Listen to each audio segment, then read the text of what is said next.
La réalité du Saint-Esprit. Le Saint-Esprit de Dieu est peu connu par les chrétiens parce que plusieurs ne l'ont pas encore revêtu et même pour ceux qui l'ont revêtu, il demeure un mystère. La lecture de ce livre vous permettra de le revêtir, de connaître son langage et de découvrir les mystères cachés de sa personne.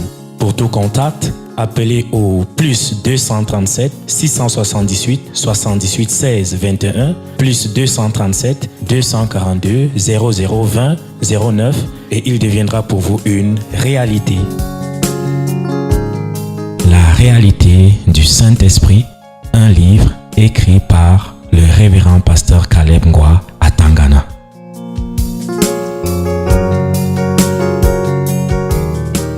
Aujourd'hui, il faut que vous compreniez que le peuple de Dieu, l'enfant de Dieu, ou l'Église a à faire quelque chose pour que l'image de Dieu soit restaurée en lui. Que tu deviennes un nouvel homme, créé à l'image de Dieu. Allons un peu dans Joël encore. Allons dans Joël. Le passage que Pierre a commenté dans Acte 2. Dans Joël, ce passage-là dit ceci. Joël chapitre 2, à partir du verset 28. Ça dit ceci. Après cela, je répandrai mon esprit sur toute chair. Vos fils et vos filles prophétiseront, vos vieillards auront des songes et vos jeunes gens des visions. Même sur les serviteurs et sur les servantes, dans ces jours-là, je répandrai mon esprit. Il dit d'abord, après, ici là, on a commencé, après cela. Après quoi? Après quoi? Après la prise de conscience. Après la vraie repentance. C'est pourquoi l'invitation était lancée dans Osée 6, où il dit, venez, retournons à l'Éternel, car il a déchiré, mais il nous guérira. L'appel est lancé de retourner à l'Éternel. Après cela, je répandrai mon esprit sur toute chair. Vos fils et vos filles prophétiseront, vos vieillards auront des songes et vos jeunes gens des visions. Même sur les serviteurs et sur les servantes, dans ces jours-là, je répandrai mon esprit. Je ferai paraître des prodiges dans les cieux et sur la terre, du sang, du feu et des colonnes de fumée, c'est-à-dire la vapeur. Le soleil se changera en ténèbres et la lune en sang avant l'arrivée du jour de l'Éternel, de ce jour grand et terrible. Alors, quiconque invoquera le nom du Seigneur sera sauvé. Le salut sera sur la montagne de Sion et à Jérusalem, comme a dit l'Éternel, et parmi les réchappés que l'Éternel appellera. Quand il y a cette renaissance, la multiplication est rapide. La multiplication est rapide. Les conversions sont rapides. Et les conversions sont authentiques. On ne fait plus la religion. On ne dit pas qu'on croit pour les yeux des gens. On ne dit pas... On ne fait pas semblant. Ce n'est plus en apparence. C'est en vérité. En esprit et en vérité. Mais après cela, après quoi? Il faut que nous puissions lire. Allez avec moi, tout le monde va ouvrir sa Bible. Allons dans Joël au chapitre 15, chapitre 3, chapitre 2, verset 15. Chapitre 2, verset 15. À partir du verset 15. Avant d'arriver donc au verset 28. Vous êtes là, vous allez lire avec moi. Vous êtes là? Joël chapitre 2 à partir du verset 15. Il est dit 1, 2. Sonnez de la trompette en Sion. Publiez un jeûne, une convocation solennelle. Assemblez le peuple. Formez une sainte réunion. Assemblez les vieillards. Assemblez les enfants, même les nourrissons à la mamelle. Que l'époux sorte de sa chambre et l'épouse de sa chambre. Quand le portique et l'autel pleurent les sacrificateurs, serviteurs de l'Éternel, et qu'ils disent, Éternel, épargne ton peuple, ne livre pas ton héritage à l'opprobre, aux railleries des nations. Pourquoi dirait-on parmi les peuples, où est leur Dieu? L'Éternel est ému de jalousie pour son pays, et il épargne son peuple. L'Éternel répond, il dit à son peuple, voici, je vous enverrai du blé, du mou et de l'huile, et vous en serez rassasiés, et je ne vous livrerai plus à l'opprobre parmi les nations. J'éloignerai de vous l'ennemi du nord, je le chasserai vers une terre aride et déserte, son avant-garde dans la mer orientale, son arrière-garde dans la mer occidentale, et son infection se répandra, sa puanteur s'élèvera dans les airs, parce qu'il a fait de grandes choses. Terre, ne crains pas, sois dans l'allégresse et réjouis-toi, car l'Éternel fait de grandes choses. Bêtes des champs, ne craignez pas, car les plaines du désert reverdiront, car les arbres porteront leurs fruits, le figuier et la vigne donneront leur richesse, et vous, enfants de Sion, soyez dans l'allégresse et réjouissez-vous en l'Éternel votre Dieu, car il vous donnera la pluie en son temps. Après quoi? La repentance. Car il vous donnera la pluie en son temps. Vous voyez, depuis Genèse jusqu'à Osée là, Joël ici, on retrouve la même chose. La rosée ou la vapeur, la pluie. Dieu a tout créé dans Genèse 1 et Genèse 2 nous fait comprendre qu'il n'y avait encore rien qui était physique. Et pour quelle raison l'Éternel Dieu n'avait pas encore fait pleuvoir? Vous êtes en train de comprendre ça? Pour quelle raison l'Éternel Dieu n'avait pas encore fait pleuvoir? L'Éternel Dieu a déjà préparé ce réveil, le dernier grand réveil mondial. Il a préparé, il a tout fait jusqu'à lier Satan. Actuellement, il est lié jusqu'à mettre à nu tout ce qui empêchait aux enfants de Dieu de s'épanouir ou même aux païens de croire, jusqu'à ouvrir les yeux à tous. C'est-à-dire, si vous êtes ici au Tabernacle de la Liberté depuis plus de 6 ans aujourd'hui, vous avez suivi pas à pas les différentes délivrances. Et c'est là que nos yeux ont été ouverts pour comprendre que ce ne sont pas tous ceux-là qui se tiennent à l'autel, à la chair, pour prêcher qui sont des serviteurs de Dieu. On ne pouvait pas l'imaginer.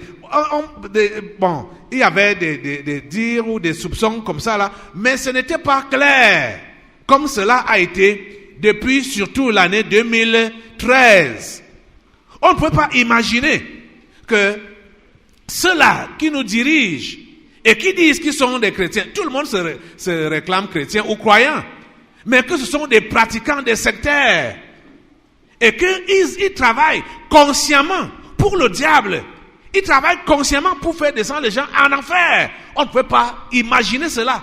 Mais Dieu a permis que tout soit exposé, que tout soit dévoilé, que tous ceux qui travaillent contre la foi des simples soient saisis, captivés et anéantis. Ça, c'était pour préparer donc le temps de la pluie, et que quand cette pluie va tomber, il y aura donc vie. Vous comprenez ça? Donc Dieu a tout fait. Il a déjà tout fait. Il manque seulement maintenant que la pluie tombe. La pluie de cette saison.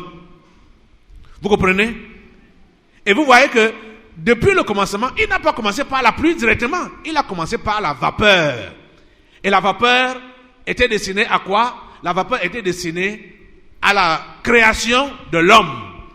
L'homme qui devait être fait à son image. C'est pour cela qu'il a d'abord fait sortir la vapeur, arroser tout le sol, toute la terre, pour pouvoir créer l'homme. Il voulait créer un seul homme. Mais pourquoi avait-il besoin d'arroser toute la terre avec cette rosée? Dieu pouvait seulement mettre la rosée sur un endroit, non? Malasser la boue et faire Adam, non? Mais il a pris le temps d'arroser d'abord tout le sol, toute la terre, avec cette vapeur, afin de créer l'homme. Vous voyez? Il était à un endroit, un seul endroit. Il devait prendre la terre à cet endroit-là pour faire l'homme. Mais il a arrosé toute la terre. C'est ça qui se passe. L'œuvre de Dieu, même si ça se passe dans une île éloignée, en pleine mer, ça concerne toute la planète Terre. Vous comprenez? C'est comme la Bible dit même que c'est des choses que l'œil n'a jamais vues et que l'oreille n'a jamais entendues. Des choses qui ne sont jamais passées à la pensée de l'homme, à la pensée humaine. Parce que Dieu choisit les choses folles pour confondre les sages. Et choisit les choses viles pour confondre celles qui sont. Dieu n'a pas besoin de faire de grands bruits partout dans le monde pour montrer qu'il est Dieu. C'est le diable qui fait comme ça. C'est lui qui fait les bruits partout, parce qu'il veut que l'attention soit attirée vers lui. Dieu est souverain. Et Dieu travaille, comme je vous l'ai dit, spécifiquement. Parce qu'il ne veut pas faire un travail qui ne va pas subsister. C'est pourquoi il commence petit à petit, parce qu'il veut que ça soit solide. Vous êtes en train de comprendre ça? Aujourd'hui, je crois que si vous laissez à Dieu, vous lui donnez l'occasion de vous recréer à son image, vous dépassez de loin le nombre qui était dans Acte 2. Le nombre qui était dans Acte 2 n'était que 120. 120 seulement, 120. Vous dépassez ce nombre-là de loin. Donc, ce que Dieu a envie de faire ces temps-ci, si vous qui m'écoutez maintenant, vous êtes vraiment disposés, le travail que Dieu va faire sera très vite fait. Parce que les 120, parmi même les 120 là, il n'y avait pas, tous n'étaient pas des prédicateurs. Ils étaient juste des fidèles là. Et quand vous allez lire les actes, vous comprendrez qu'il n'y avait qu'une seule personne qui prenait la parole quand il fallait prêcher. C'était Pierre. Mais le reste des disciples étaient solides. Derrière Pierre, derrière les apôtres. Et ils étaient assidus, ils étaient fermes. Et ils savaient que la tâche, ce que Pierre faisait, c'était eux qui faisaient ça. L'Église, la Bible nous dit qu'ils n'avaient qu'un seul cœur, une seule âme. Un seul cœur, une seule âme. Donc, ils étaient plusieurs, mais en réalité, ils étaient une seule Église. Ils étaient une seule personne, parce qu'ils avaient une seule vision. C'est la raison pour laquelle ils ont même matérialisé leur unité là, de façon que personne ne disait plus que ces biens lui appartenaient en propre. Ils avaient donc tout apporté dans un même endroit pour se partager, chacun selon ses besoins. Ils ont matérialisé leur unité de cœur. Vous êtes en train de comprendre ça? Il n'y avait pas de raison pour que Dieu ne puisse pas se manifester puissamment parmi eux. Et Dieu se manifestait puissamment parmi eux. Les apôtres étaient consacrés à la lecture de la Bible et à la prière. Et tous les disciples, tous les croyants étaient unis dans la prière, dans l'enseignement, dans la fraction de pain. Ils étaient tous unis, ayant un même cœur. Et c'est pourquoi la Bible dit que les gens se convertissaient au quotidien. Ici, parmi vous là, jusqu'à présent, chacun a encore son cœur à part. Chacun a encore son cœur à part. Depuis plusieurs semaines aujourd'hui, plusieurs jours, il y a un esprit qui s'est appelé la guerre froide. Et vous savez ce qu'on appelle guerre froide? Pour ceux qui sont un peu instruits là ou éduqués, vous savez, ça a existé, c'était entre la Russie et les Amériques. Pendant longtemps, bon, il n'y avait plus une guerre ouverte après la Deuxième Guerre mondiale, mais c'était devenu une guerre froide. C'est-à-dire, ils ne sont pas amis, mais vous ne voyez pas les éclats, il n'y a pas la bagarre ouverte, mais il y a bagarre. Guerre froide parmi les ouvriers, guerre froide parmi les choristes, guerre froide. Si ça peut arriver parmi les ouvriers même déjà, ou les choristes, à plus forte raison, les simples, ceux-là qui n'ont rien à faire, qui sont là comme juste les spectateurs. La guerre froide, ça cherche quoi? On doit avoir un même cœur. Si on dit qu'on est chrétien, si on dit qu'on appartient au même Dieu, parce que nous avons une même image, on doit avoir une même image que notre Créateur. Vous êtes en train de comprendre ça? Les amis, coopérez avec Dieu aujourd'hui pour que son image se voit en vous. Dis à Dieu, Dieu, donne-moi la grâce. Dis-lui, donne-moi la grâce de coopérer avec toi ce matin pour que ton image se voit en moi. Crée en moi un homme nouveau. Crée en moi un cœur nouveau. Imprègne en moi ton image. Merci Seigneur. On reprend notre lecture au chapitre 2 de Joël. Verset 23 dit, et vous, enfants de Sion, allez avec moi, 1, 2, et vous, enfants de Sion, soyez dans l'allégresse et réjouissez-vous en l'Éternel votre Dieu, car il vous donnera la pluie en son temps. Alléluia. Il vous enverra la pluie de la première et de l'arrière-saison comme autrefois. Alléluia.